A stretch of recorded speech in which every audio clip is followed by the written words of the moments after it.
अध्याय 8 दिव्य अस्त्र की खोज। रहस्योद्घाटन के एक क्षण में ऋषि कामेश्वर को एक प्राचीन शास्त्र याद आया जिसमें एक दिव्य अस्त्र का उल्लेख था, भीमाशंकर का त्रिशूल। यह अस्त्र, जिसे कभी भगवान शिव ने धारण किया था, के बारे में कहा जाता था कि इसमें अपार शक्ति थी जो सबसे अंधकारमय शक्तियों को भी परास्त कर सकती थी। हालांकि यह सह्याद्री पर्वतों के भीतर छिपा हुआ था, जो दिव्य मंत्रों और चुनौतियों से सुरक्षित था, जिन्हें केवल एक सच्चे भक्त द्वारा ही पार किया जा सकता था। मंदिर की रक्षा करने के लिए दृढ़ संकल्पित ऋषि वेदानंद के मार्गदर्शन में खुशी त्रिशूल को पुनः प्राप्त करने के लिए एक खतरनाक यात्रा पर निकल पड़ी। यह यात्रा खतरों और रहस्यमय चुनौतियों से भरी हुई थी। छिपी हुई गुफा का रास्ता भ्रम से अस्पष्ट था और प्राचीन संरक्षकों द्वारा संरक्षित था, जो हथियार की तलाश करने वालों के संकल्प और पवित्रता का परीक्षण करते थे। जैसे जैसे खुशी पहाड़ों में गहराई तक पहुंचती गई, उसका विश्वास उसका मार्गदर्शक प्रकाश बन गया।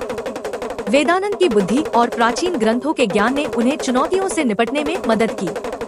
रास्ते में उन्हें ऐसी परीक्षाओं का सामना करना पड़ा जिन्होंने उनकी शारीरिक सहनशक्ति, मानसिक दृढ़ता और आध्यात्मिक भक्ति का परीक्षण किया। प्रत्येक परीक्षा उनके आंतरिक संघर्ष और ईश्वरीय उद्देश्य के प्रति उनकी प्रतिबद्धता का प्रतिबिंब थी। अध्याय 9 आस्था की परीक्षा। त्रिशूल की यात्रा सिर्फ एक भौतिक खोज नहीं थी, बल्कि आध्यात्मिक भी थी। खुशी ने कई चुनौतियों का सामना किया, जिसने उसे उसकी सीमाओं से परे धकेल दिया। उसे भ्रम का सामना करना पड़ा, जिसने उसके डर और संदेहों पर असर डाला, लेकिन भीमाशंकर महादेव में उसकी अटूट आस्था ने उसे आगे बढ़ने में मदद की। आध्यात्मिक क्षेत्र की अपनी गहरी समझ के साथ वेदानंद ने महत्वपूर्ण सहायता प्रदान की, जिससे नंदिनी को अपने भीतर के राक्षसों पर काबू पाने में मदद मिली। जैसे जैसे वे आगे बढ़े, खुशी को अपनी आध्यात्मिक यात्रा के बारे में रहस्योद्घाटन का अनुभव होने लगा।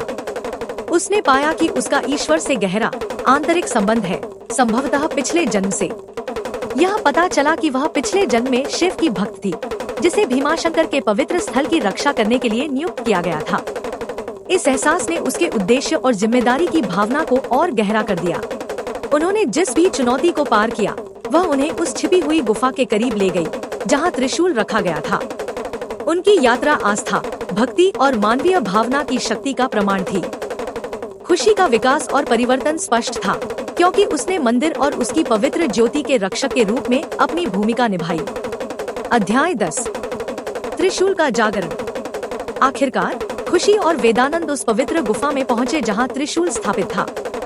गुफा में दिव्य ऊर्जा व्याप्त थी और वातावरण पवित्रता की भावना से भरा हुआ था।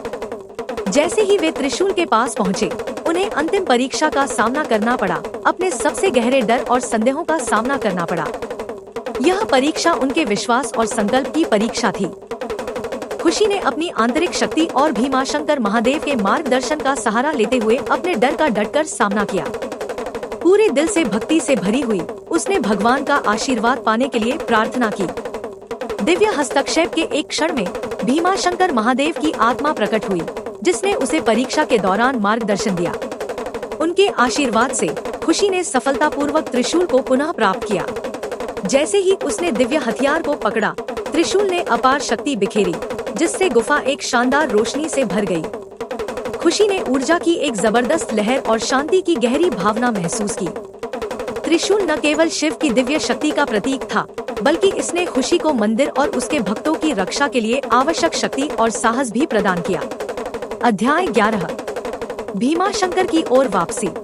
त्रिशूल से लैस नंदिनी और वेदानंद वापस भीमाशंकर की ओर बढ़े। हालांकि जब वे वापस लौटे तो उन्होंने पाया कि मंदिर तारक की काली शक्तियों द्वारा घिरा हुआ है।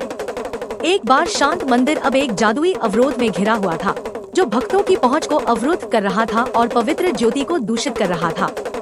वातावरण भय और निराशा से भरा हुआ था, जबकि भक्त असहाय होकर देख रहे थे। त्रिशूल हाथ में लिए नंदिनी को उद्देश्य की नई भावना महसूस हुई। वह जानती थी कि तारक का सामना करने और मंदिर की पवित्रता को बहाल करने का समय आ गया है। अधिक दृढ़ संकल्प के साथ वह अवरोध के पास पहुंची और भीमाशंकर महादेव की शक्ति का आह्वान करते हुए उस पर त्रिशूल से प्रहार किया। दिव्य हथियार ने अवरोध को तोड़ दिया, काली ऊर्जा को दूर कर दिया और मंदिर की पवित्रता को बहाल कर दिया। पवित्र ज्योति, जो कमजोर रूप से टिमटिमा रही थी, नए जोश के साथ भड़क उठी, जिससे मंदिर पर एक गर्म चमक छा गई। इस चमत्कारी घटना को देखने वाले भक्तों ने महसूस किया कि उनका विश्वास और आशा फिर से जाग उठी है। अंतिम टकराव के लिए मंच तैयार था और नंदिनी उस अंधेरे जादूगर का सामना करने के लिए तैयार थी जिसने उनके पवित्र अभयारण्य को धमकी दी थी। अध्याय 12 भीमाशंकर का युद्ध। त्रिशूल धारण करने वाली नंदिनी और अंधकारमय ऊर्जाओं को प्रवाहित करने वाले तारक के बीच अंतिम टकराव महाकाव्य अनुपात का युद्ध था। क्रोध और प्रतिशोध से भरे तारक ने नंदिनी और मंदिर की सुरक्षात्मक आभा को दबाने का प्रयास करते हुए अपना काला जादू चलाया। प्रकाश और अंधकार की शक्तियों के बीच टकराव तीव्र था, जिसमें मंदिर की आध्यात्मिक ऊर्जा दांव पर लगी थी। भीमाशंकर महादेव में अपनी आस्था के कारण नंदिनी ने वीरतापूर्वक युद्ध लड़ा। त्रिशूल एक शक्तिशाली हथियार साबित हुआ, जिसने दिव्य ऊर्जा को प्रवाहित किया, जिसने तारक के अंधकारमय जादू का मुकाबला किया। युद्ध जारी रहा, जिसमें दोनों पक्ष अपनी सीमाओं को लांघ रहे थे। मंदिर का प्रांगण उनके टकराव के बल से हिल गया और हवा भी उनके टकराव की शक्ति से आवेशित लग रही थी। शुद्ध भक्ति के एक क्षण में नंदिनी ने भीमाशंकर महादेव की उपस्थिति का आह्वान किया। उसकी हार्दिक प्रार्थना और अटूट आस्था दिव्य तक पहुंची और एक चमत्कारी क्षण में देवता का दिव्य रूप प्रकट हुआ। भीमाशंकर महादेव की उपस्थिति ने मंदिर को एक चमकदार रोशनी से भर दिया, जिसने तारक की काली शक्तियों को परास्त कर दिया।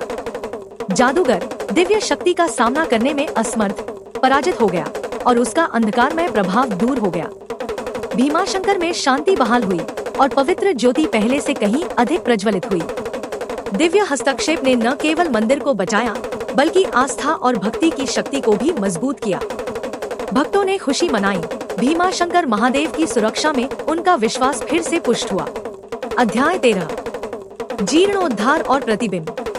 तारक की हार के साथ भीमाशंकर मंदिर अपनी शांत और पवित्र स्थिति में लौट आया।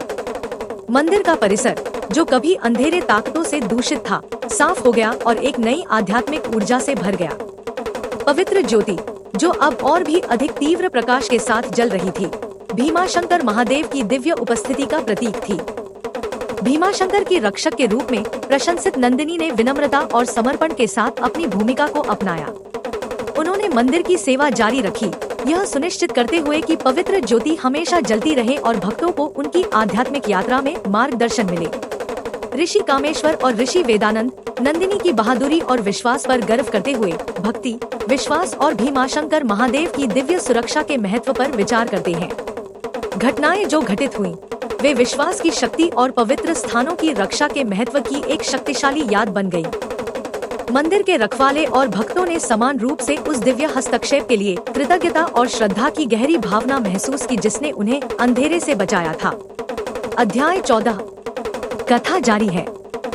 नंदिनी की बहादुरी और भीमाशंकर महादेव के दिव्य हस्तक्षेप की कहानी तेजी से फैल गई, जो एक किंवदंती बन गई जो पीढ़ियों से चली आ रही है। भीमाशंकर मंदिर तीर्थ स्थल के रूप में फलता फूलता रहा, दुनिया भर से भक्तों को आकर्षित करता रहा। लोग आशीर्वाद, आध्यात्मिक मार्गदर्शन और मंदिर द्वारा प्रदान की जाने वाली शांति की तलाश में आते थे। अब एक पूजनीय व्यक्ति नंदिनी ने अटूट विश्वास के साथ मंदिर की सेवा जारी रखी। उसने युवा भक्तों को सलाह दी, अपने अनुभव और जो ज्ञान उसने प्राप्त किया था उसे साझा किया। उसकी कहानी एक प्रेरणा बन गई, भक्ति की शक्ति और भीमाशंकर महादेव की सुरक्षात्मक कृपा का एक प्रमाण। अपने समृद्ध इतिहास और आध्यात्मिक महत्व के साथ मंदिर आशा और विश्वास की किरण बना रहा। दिव्य रक्षक भीमाशंकर महादेव की कथा उनका आशीर्वाद लेने आने वाले सभी लोगों को प्रेरित और उत्साहित करती रही।